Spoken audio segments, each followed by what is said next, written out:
చూడండి, ఇది దైవ వాక్యాన్ని కొద్దిగా తప్పుగా అపార్థం చేసుకోవడంతో మొదలైంది మరియు అదే విధంగా ముగుస్తోంది.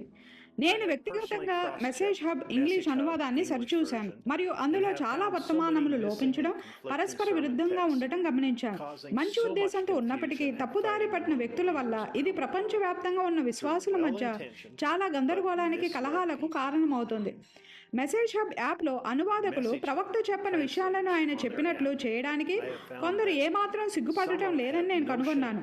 వాటిలో కొన్ని స్పష్టంగా, మరికొన్ని అంత స్పష్టంగా కనబడవు. విలియం బ్రెన్హామ్ వర్తమానములకు సంబంధించిన ఆన్లైన్లోని ఇతర వనరులన్నీ మెసేజ్ హబ్తో సహా కలుషితమైనట్లు తేలింది. ఇక్కడ ఆరిజోనాలో మొన్న నేను చెప్పని విషయాలు నేను చెప్పానని ప్రయత్నిస్తూ టేబుల్ను అతికిస్తున్నారు. ఆరిజోనా ప్రతిపాదన గురించిన దర్శనాన్ని గుర్తుంచుకోండి. బైబిల్ ఇలా చెప్పింది, నీ మెడకు బండరాయి ఉండటం నీకు బహుమేలు. రెవరెండ్ విలియం బ్రెన్హామ్ గారి వర్తమానంను ధృవీకరించబడిన ఏకైక స్థలం ఉన్నది. ఈ లేఖలో సహోదరుడు విలియం బ్రెన్హామ్ గారి వర్తమానములకు సంబంధించిన అన్ని సూచనలు కింగ్ జేమ్స్ బైబిల్ నుండి మరియు రెవరెండ్ విలియం బ్రెన్హామ్ గారి ప్రధాన కార్యాలయమైన వాయిస్ ఆఫ్ గాడ్ రికార్డింగ్స్ నుండి తీసుకోబడిన ది టేబుల్ యాప్ నుండి తీసుకోబడ్డాయి. ఇప్పుడు జెఫర్సన్విల్, ఇండియానాలోని బ్రెన్హామ్ టాబర్నికల్ నుండి ఎదురు చూస్తున్న పక్షిరాజులు కూడుకొనుచున్నవి లేక ఇక్కడ ఉన్నది. ప్రియమైన పురిగొల్పబడిన వార్లారా, ఈ ఈస్టర్ వారాంతమున మన హృదయముల పక్షిరాజుల వలె ఏ విధంగా ఎగిరాయి కదా.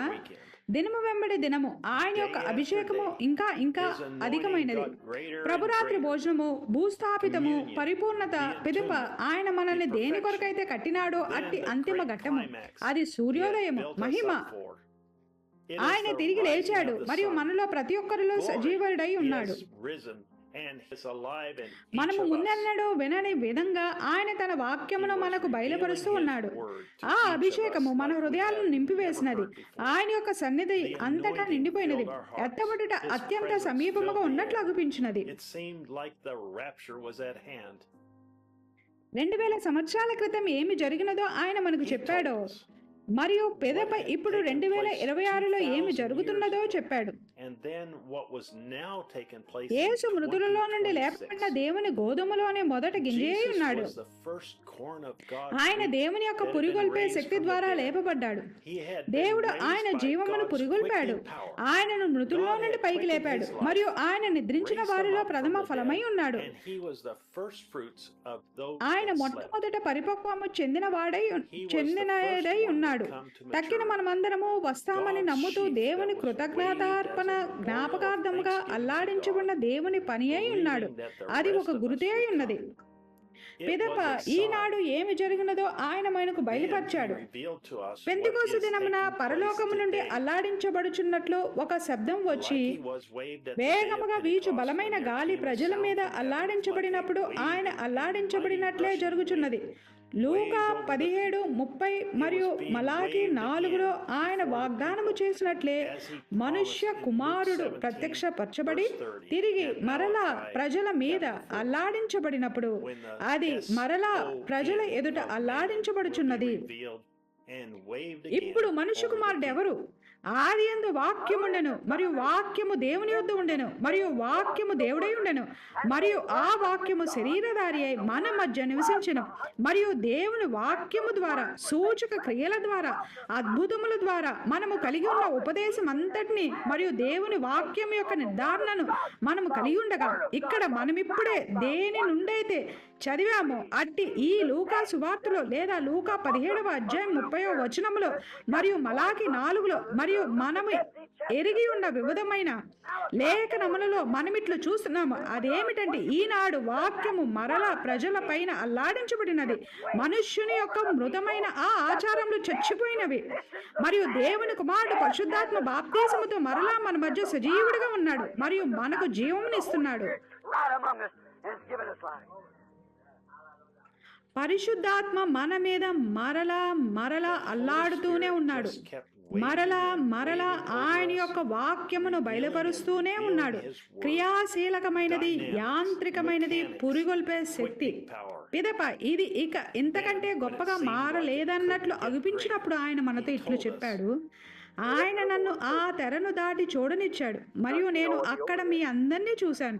నీవు ప్రేమించిన వారందరినీ మరియు నిన్ను ప్రేమించిన వారందరినీ వారిని నీకు ఇచ్చాను. చూసారా, నేను వారందరినీ ఇక్కడ ఆ విధంగా చూశాను. అది ఏమిటి? పురిగొల్పే శక్తి. ఆయన మనల్ని అక్కడ చూశాడు. కాలం అనే తెర వెలుపల మనము అక్కడ ఆయనతో ఉన్నాము. మనకు ముందుగా వెళ్ళిన మన ప్రియులందరూ, తండ్రులు, తల్లులు, పిల్లలు అక్కడ ఉన్నాము. మనము వారితో అక్కడ ఉన్నాము. మరియు మనము ఎన్నడూ కలువనటువంటి మోషే, ఏలియా, పేతురు, పౌలు మొదలగు వారందరూ అక్కడ మనమందరము కలిసి ఉన్నాము. పిదప ఆయన ఎంతో ప్రేమామయుడైన పరిశుద్ధాత్మ కనుక వ్యాధి కలిగి కృంగిపోయి మరియు కొట్టబడిన మనల్ని ఆయన మర్చిపోవాలనుకోలేదు. కావున మనకు ఉన్న ప్రతి అవసరతను బట్టి మనము స్వస్థపరచబడినట్లు ఆయన మరొకసారి తనను తాను మన మీద లాడించుకున్నాడు. ఈ ప్రజలు రాజ్యంలో సహపౌరులై ఉన్నారు. పురిగొల్పే శక్తిని కలిగి ఉన్న వారై ఉన్నారు. ప్రభువా, సరిగ్గా ఇప్పుడే వారికి దానిని పురిగొల్పము.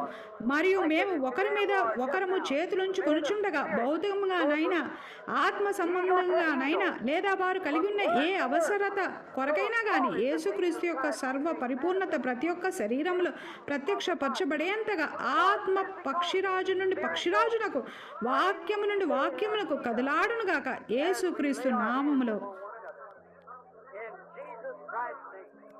ఆ వాక్యము, ఆ స్వరము వధువా, మనకు అవసరమై ఉన్న ప్రతిదీ టేపులలో ఉన్నది.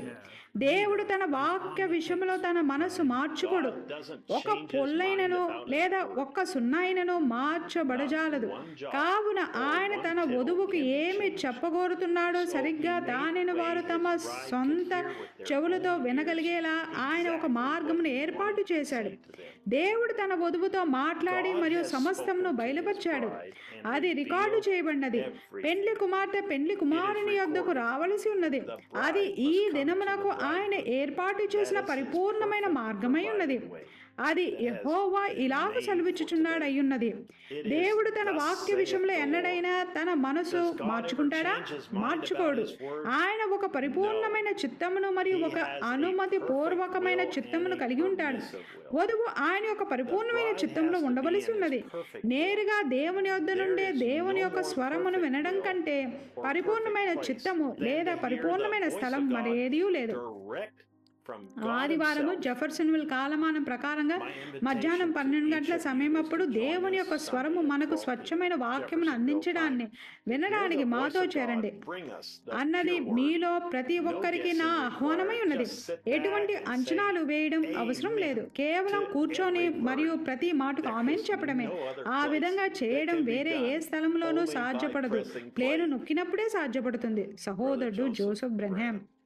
వర్తమానము 65-0418E. దేవుడు తన వాక్య విషయంలో ఎన్నడైనా తన మనసు మార్చుకుంటాడా? మనము 61వ పేరా నుండి ప్రారంభించుకుందాము.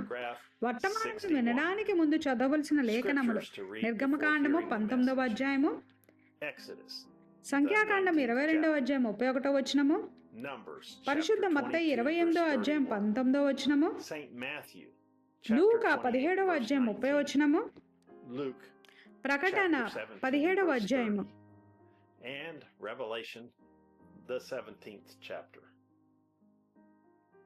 www.branham.org/WhatsApp. Get the Eagles Gathering Together letters and other notifications పక్షిరాజులు కూడుకొనుచున్నవి లేఖను నేరుగా మీరు అక్కడ నుండి పొందుకోగలరు. www.branham.org/en/abs.